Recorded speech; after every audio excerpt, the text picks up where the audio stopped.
صلاة يا رسول الله عليكم سلام يا حبيب الله عليكم صلاة يا رسول الله عليكم سلام يا আমল নাই মোর পরপারে দেখাইবা আপনার নামের তাসবিহ বরসায় আমার সালাত নিয়া রাসূলুল্লাহ আলাইকুম সালাম নিয়া হাবিবাল্লাহ عليكم صلاة يا رسول الله عليكم سلام يا حبيب الله সাধ্য নাই মোর যাইতে আপনার দ্বারে বেদনা সরফ সাইব কি করে সালাত নিয়া রাসূলুল্লাহ আলাইকুম সালাম নিয়া হাবিব আল্লাহুম্মা সাল্লি আলা মুহাম্মাদ ওয়া আলা আলি সাইয়্যিদিনা محمد وعلى آل سيدنا محمد أزرائيل শিয়ার যেদিন নিবে প্রাণ 3.5 হাত কবর হবে বাসস্থান আল্লাহুম্মা সাল্লি আলা محمد وعلى آل سيدنا محمد وعلى آل سيدنا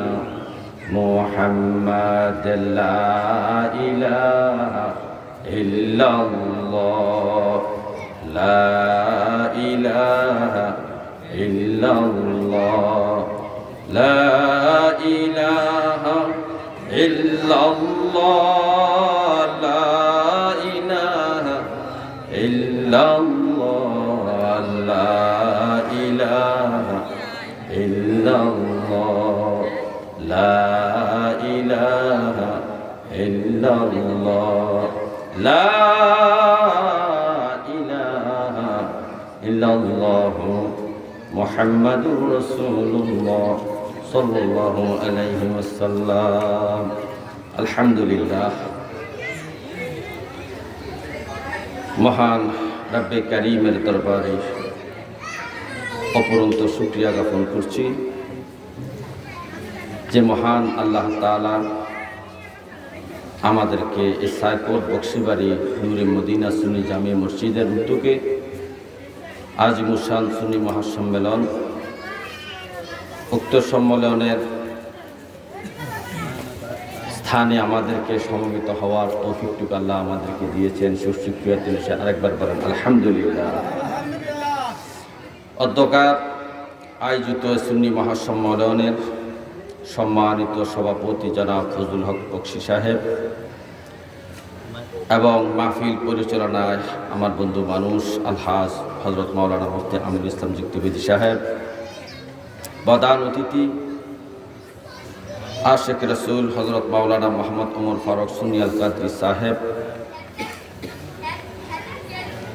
প্রধান বক্তা আমার বন্ধু মানুষ আপনাদের এলাকারই আমানগাজী জামে মসজিদের বর্তমান খতিব মুফতি মোহাম্মদ মুজাম্মেল হোসেন আনোয়ারি সুন্নি আল কাদরি সাহেব সহ দিগার উলামায়ে কেরাম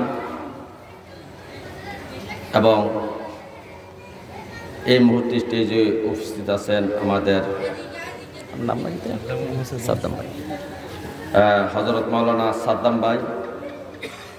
আল্লাহ তাআলা ওনার হায়াতের মধ্যে এবং আমাদের প্রত্যেকের হায়াতের মধ্যে বরকত দান করতে বলেন আমিন। হাজিরিন, ওয়াজ মাহফিল। ওয়াজ অর্থ নসিহত, উপদেশ। ওয়াজ শব্দের অর্থ কি? নসিহত, উপদেশ। কোরআন ও হাদিস থেকে, পবিত্র কোরআন এবং হাদিস থেকে মানুষকে কিছু উপদেশ দেওয়ার নাম হল ওয়াজ। আর এই উপদেশগুলা শ্রবণ করে কাজে পরিণত করে কর্মের মাধ্যমে, আমলের মাধ্যমে নিজের জিন্দিগি পরিবর্তন করা হলো সফলতা। আর যে ওয়াজ এক কানে তো শুনলো আর এক কানে তো চলে গেল, এইটার, এই নসিহতের কোনো দাম নাই। এজন্য আমরা, যেহেতু আল্লাহ তাআলা আমাদেরকে এই জান্নাতের বাগানের, বেহেশতের বাগানে বসার তৌফিক দিয়েছেন, আমরা যতটুকু সময় বসবো মনোযোগ সহকারে আমরা কথাগুলো শুনব। হয়তোবা এর মধ্যে আমাদের দুই একটু কথা উপকার আসতে পারে। কি আসতে পারে না? আসতে পারে। হাজিরিন, বছরে একটা মাহফিল আপনারা করেন হাজার হাজার টাকা খরচ করে, যদি আমাদের উপকারে না আসে এই বয়ানের দ্বারা, আলোচনার দ্বারা, তাহলে কি লাভ হলো এত টাকা খরচ করে? এই জন্য আপনাদের কাছে, আমার মা বোনদের কাছে, সবার কাছে আমি দাস্তে অনুরোধ করব যে আপনারা অন্তত পক্ষে, এই তো কয় ঘন্টা ওয়াজ চলবে, তো রাতের 10টা 11টা 12টার মধ্যে চলবে, তো হচ্ছে 5-7 ঘন্টা, 4-5 ঘন্টা সময় আমরা একটু দুনিয়াবী কাজকর্ম থেকে বিরত নিয়ে হুজুরের কথাগুলো আমরা মনোযোগ সহকারে শুনি, কথা না বলি, তাইলে এর মাধ্যমে আমার উপকার হতে পারে। এমন কিছু কথা হুজুরের জবান দিয়ে বাইর হবে। হাজিরিন, আল্লাহ তাআলা আমাদেরকে সৃষ্টি করেছেন একমাত্র, শুধুমাত্র ইল্লা লিয়াবুদুন, আল্লাহর ইবাদত করার জন্য। ওমা খলাকতুল জিন্না ওয়াল ইনসা ইল্লা লিয়াবুদুন, আল্লাহ তাআলা বলতেছেন আমি মানুষ সৃষ্টি করছি শুধু আমার ইবাদত করার জন্য। প্রশ্ন করতে পারেন, হুজুর তো ইবাদত তো শুধু 5 ওয়াক্ত নামাজ, রমজান মাসে 30টা রোজা, উপযুক্ত হলো হজ, উপযুক্ত হলো যাকাত, এইগুলো তো ইবাদত। তো 24 ঘন্টা ইবাদত হইবে কিভাবে? যদি আমাদেরকে ইবাদতের জন্য সৃষ্টি করেন আল্লাহ, তো 24 ঘন্টা কিভাবে ইবাদত? হ্যাঁ, হয়তোবা আমরা ভুল বুঝছি। মুসলমান, ইমানদার, মুমিন, মুত্তাকিনের 24 ঘন্টাও ইবাদত। মুসলমান ঘুমাইলেও ইবাদত, পায়খানা গেলেও ইবাদত, ফরসাখানা ঢুকলেও ইবাদত, ঘরের কাজ করলে ইবাদত, বাজার করলে ইবাদত, ব্যবসা করলে ইবাদত, দোকানদারি করলে, এভরিথিং, মুসলমানের প্রত্যেকটা কাজই ইবাদত বলে সুবহানাল্লাহ।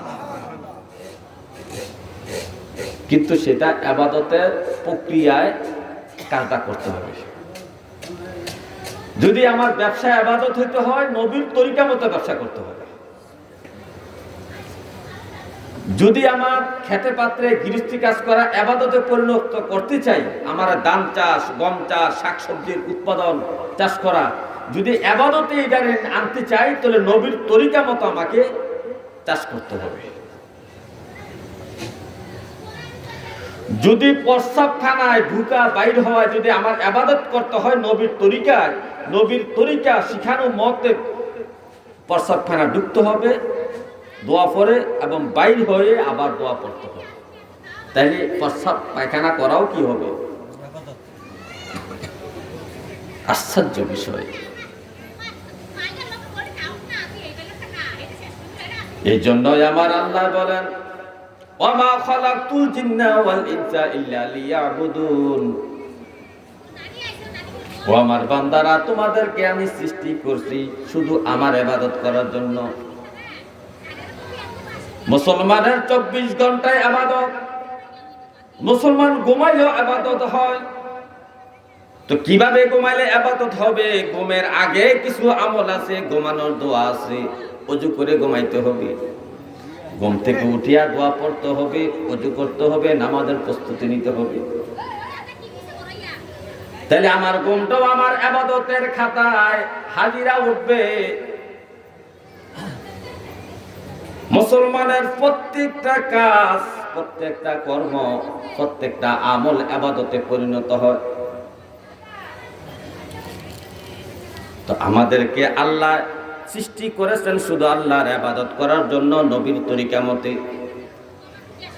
নবীজির দেখানো মতে পথে আমল আখলাক করে ইবাদতে আমাদের কর্মগুলা পরিণত করতে হবে। কত সুন্দর করে আল্লাহ বলতেন, বান্দারে আমি তোরে সৃষ্টি করছি শুধু আমার ইবাদতের জন্য। হে আমার ভাইও,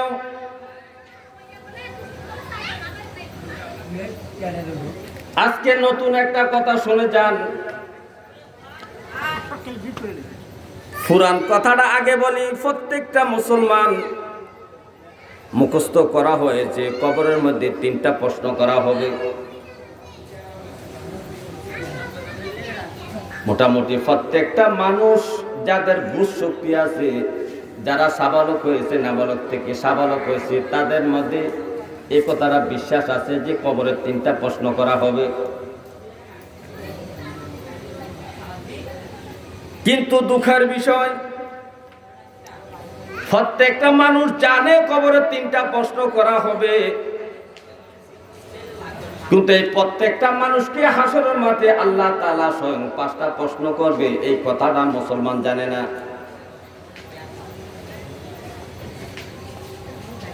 কিছু কিছু মুসলমান হয়তো বা জানে, কোনো মাহফিলে শুনছে, বেশিরভাগ মুসলমানের জানে না হাসরের মাঠে আল্লাহ 5টা প্রশ্ন করবে। কবরের প্রশ্নগুলা করা হবে ফেরেশতার মাধ্যমে, আর হাসরের মাঠে আল্লাহ স্বয়ং প্রশ্ন করবেন। স্বয়ং আল্লাহ নিজেই প্রশ্ন করবেন। হাসরের মাঠের একটা প্রশ্ন ফেরেশতার দ্বারা করানো হবে না, আল্লাহর সামনে আপনাকে হাজির করা হবে বিচারের জন্য। স্বয়ং আল্লাহ আপনাকে 5টা প্রশ্ন করবে। কবরের প্রশ্নগুলা ফেরেশতাই করবে, হাসরের মাঠের প্রশ্ন করবে স্বয়ং আল্লাহ। যে প্রশ্নটা স্বয়ং আল্লাহ করবে, প্রশ্নের গুরুত্ব বেশি। ফেরেশতার প্রশ্নের চোখ হাসরের মাঠের প্রশ্নের গুরুত্ব অত্যন্ত বেশি। তবে সুসংবাদ হলো, ফেরেশতার যে 3টা প্রশ্ন করবে কবরে, 3টা প্রশ্ন যদি আপনি সফলতা অর্জন করতে পারেন, পাস করতে পারেন, তাহলে হাসরের মাঠের 5টা প্রশ্ন আল্লাহ যা করবে তা আপনার জন্য অতি সহজ হয়ে যাবে।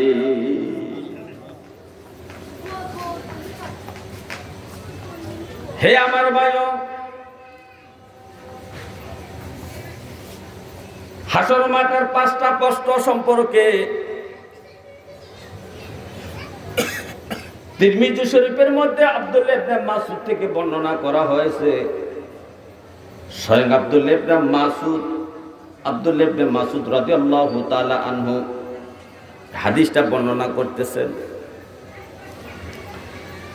আব্দুল্লাহ ইবনে মাসউদ নবীজির প্রিয় সাহাবী।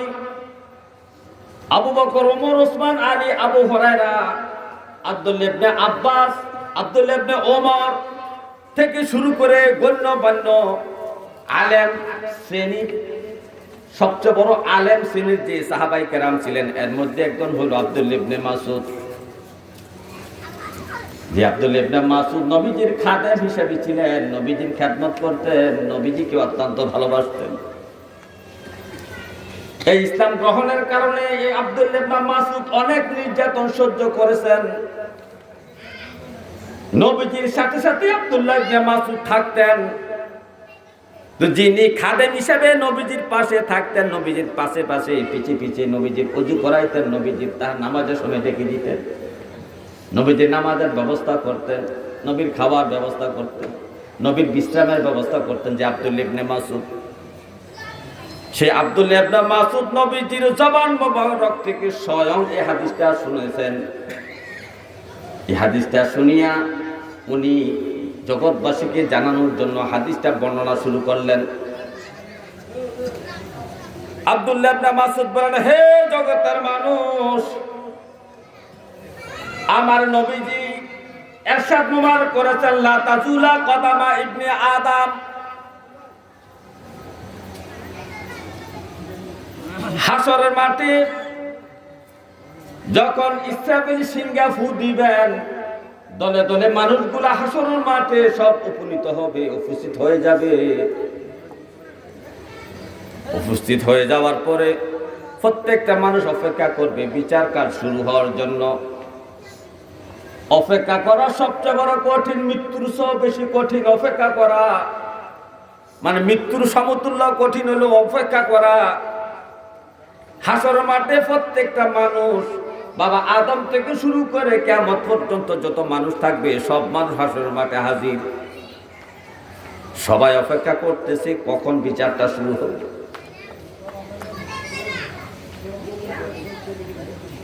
আর বিচারটা শুরু হওয়ার আগে আল্লাহ তাআলার যে জালালিয়াত, আল্লাহর যে জালালিয়াত যে প্রকাশটা করবেন, আল্লাহ তাআলা খুব রাগান্বিত থাকবেন। নবীজি বলছেন আল্লাহ এত রাগান্বিত থাকবেন, এত রাগান্বিত থাকবেন যে আল্লাহর সামনে কোনো আম্বিয়ে কেরাম কথা বলার সাহসও থাকবে না, সবাই ভয় পাবে। হে আমার ভাইও, এমত অবস্থায় সবগুলো মানুষ বাবা আদমের কাছে হাজির হবে।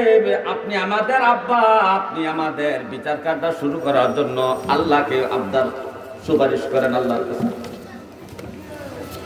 বাবা আদম থেকে শুরু করে ক্রমান্বয়ে প্রত্যেকটা নবীর কাছে যাওয়ার পরে কেউ রাজি হবে না আল্লাহর কাছে এই কথাটা বলার জন্য যে বিচার কাজটা শুরু করে।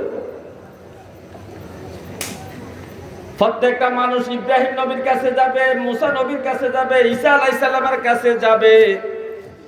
সর্বশেষ হযরত ঈসা আলাইহিস সালাম পরামর্শ দিবে জগতের মানুষ ও হাসরবাসী। আজকে আল্লাহ যে রাগান্বিত হয়ে আছেন, আল্লাহ যে জালালিয়াতের ভাবে আছেন, আল্লাহর সামনে যাইয়া কথা বলার মতো কোন নবীর ক্ষমতা নাই। একমাত্র একজন নবীর ক্ষমতা আছে, তিনি হইলেন মুহাম্মাদুর রাসূলুল্লাহ সাল্লাল্লাহু আলাইহি ওয়াসাল্লাম।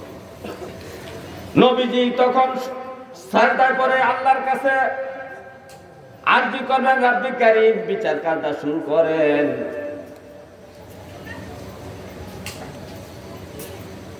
তখন আল্লাহ তাআলা বলবেন, হাবিব মাথা উত্তোলন করুন, আপনি যাকে শাফায়াত করবেন তার শাফায়াত আমি গ্রহণ করব। তখন বিচার কাজ শুরু হয়ে যাবে। এই বিচার কাজ শুরু হওয়ার মধ্যে সর্বপ্রথম প্রত্যেকটা মানুষকে বিচার কার্য শুরু করার আগে 5টা প্রশ্ন প্রত্যেকটা মানুষকে করা হবে।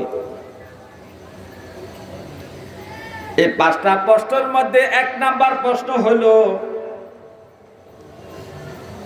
আন উমুরিহি ফিমা আফনাহু। ওরে আমার বান্দা, তুমি জন্ম থেকে মৃত্যু পর্যন্ত 60 বছর, 70 বছর, 65 বছর, 50 বছর, 40 বছর হায়াত পেয়েছো। তোমার জন্ম থেকে মৃত্যু পর্যন্ত যেটুকু হায়াত তুমি পেয়েছো সেই হায়াতের হিসাব দাও।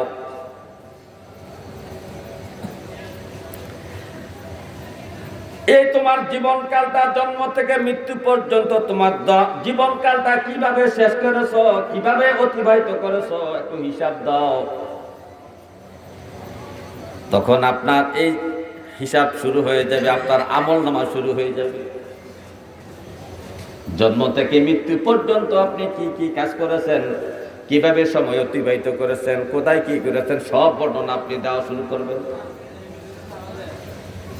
আপনার বর্ণনায় যদি ভুল হতেও পারে, কিন্তু আমলনামায় যে লেখা হয়েছে তাতে তো ভুল নাই।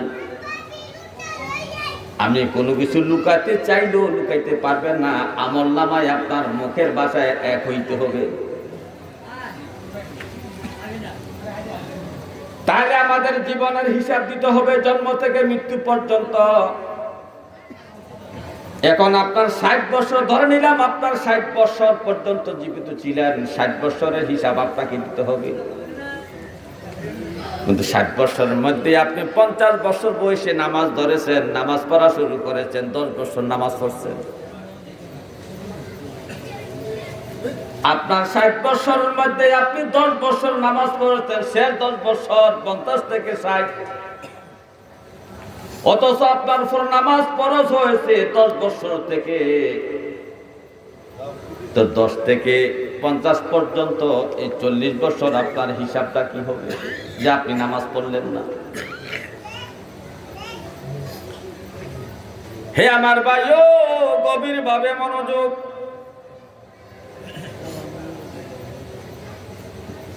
2 রাকাত নামাজের জিম্মাদারি আমার নবীজি নেন নাই। যে সাহাবী যুদ্ধ করতে গিয়ে হাত কর্তন করেছে, পাপ কর্তন করেছে, শরীরে আঘাত হয়েছে, তরবারের আঘাতে শরীরটা জর্জরিত হয়ে গেছে, এই কাঁটা থেকে রক্ত পড়ে, পুষ পড়ে, পানি পড়তেছে, এমত অবস্থাও আল্লাহর নবী সাহাবীদের 2 রাকাত নামাজের জিম্মাদারি নেন নাই। নবী কথা বলে নাই, এরে আমার সাহাবারা, উহুদের যুদ্ধে যুদ্ধ করতে যাইয়া তোমার হাত কেটে গিয়েছে, সুতরাং তুমি নামাজ পড়বা কেমনে? নামাজ পড়তে গেলে রুকু সিজদা করতে হলে 2 হাতের দরকার, তোমার হাত আছে 1 হাত। যাও যাও, তোমার 2 রাকাত নামাজ, 4 রাকাত নামাজ, 2 রাকাত নামাজের জিম্মাদারি আমি মুহাম্মদ সাল্লাল্লাহু আলাইহি সাল্লাম নিলাম তোমার নবী হইয়া। তুমি 2 রাকাত নামাজ পড়া লাগবে না, এমন জিম্মাদারি আমার নবী নেন নাই। যেখানে আমার নবী 2 রাকাত নামাজের জিম্মাদারি নেন নাই, সে জায়গায় আপনি 40 বছর নামাজ পড়লেন না, তার হিসাব আপনি হাসরের মাঠে কি দিবেন বলেন? হে আমার ভাইও, আপনার 60-70 বছরের শুরু জন্ম থেকে মৃত্যু পর্যন্ত পুরা জিন্দেগীর হিসাব আপনাকে দিতে হবে।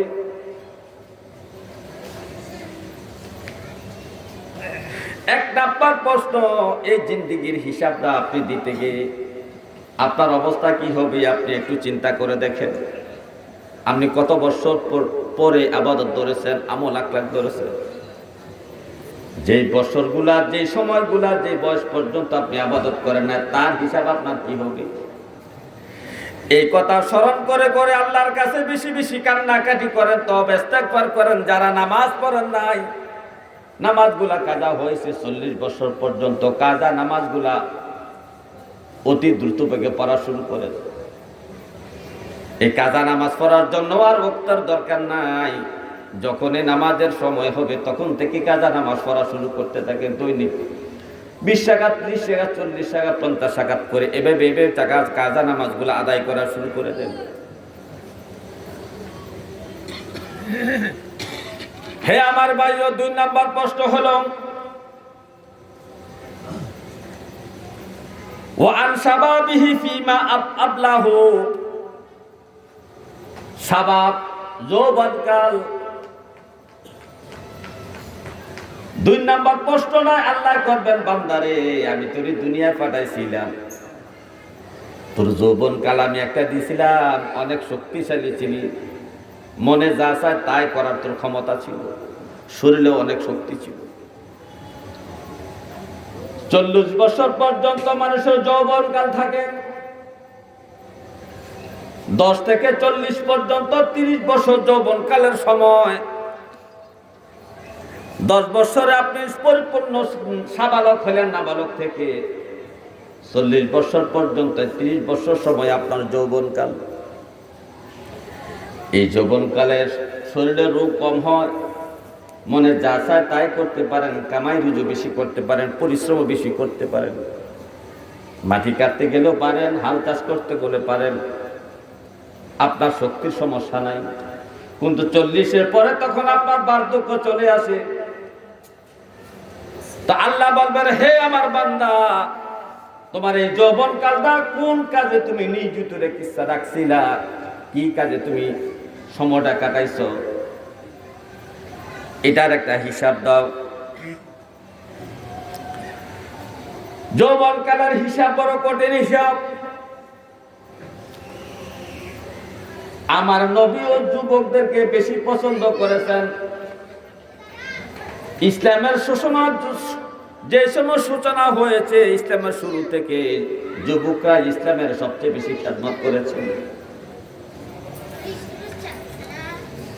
ইসলামের প্রচার প্রসার বেশিরভাগ হয়েছে যুবকদের দ্বারা হয়েছে, যুবক সাহাবীর দ্বারা হয়েছে।